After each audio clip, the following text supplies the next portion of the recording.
একদমই না। সেটাকে আমাদের মধ্যে ধারণ করার পতাকাটা যখন আমরা বিদেশের মাটিতে যখন আমাদের পতাকাটার উত্তোলন ঘটে, তখন সেই পতাকাটাকে শুধু আমরা আমাদের শরীরে ধারণ করি না, সেটা আমাদের মনে, আত্মা এবং আমাদের রক্তের মধ্যে ধারণ করা উচিত।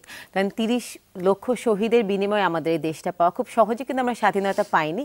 তো সেই জন্য সেই স্বাধীনতার মর্ম যেন আমরা হাড়ে হাড়ে প্রমাণ করে দিতে পারি যে হ্যাঁ, সেই স্বাধীনতাটা আমাদের কষ্টার্জিত স্বাধীনতা এবং সেটাকে ধরে রাখাও আমাদেরই দায়িত্ব।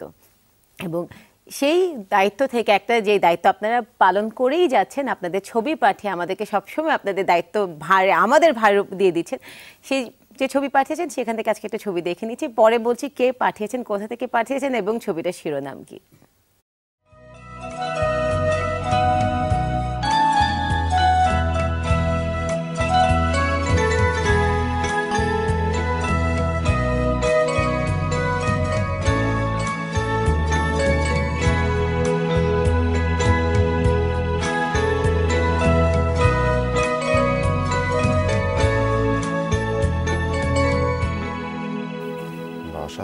অসাধারণ একটি ছবি দেখলাম। ছবিটি পাঠিয়েছেন সাফায়েত হোসেন পিয়াস নোয়াখালী থেকে, এবং শিরোনামের ব্যাপারে যদি বলতে চাই, সকালের সূর্যের মতোই উজ্জ্বল বাংলাদেশের স্বাধীনতার ইতিহাস। নিঃসন্দেহে এই কথাটাই আমরা বোধহয় বলছিলাম, আমরা এই কথাটাই বলছিলাম এবং সেই কথা নিয়ে আজকে আমাদের অনুষ্ঠান শেষ করতে চাচ্ছি। এই কথাটা মনে সবসময় রাখবো যে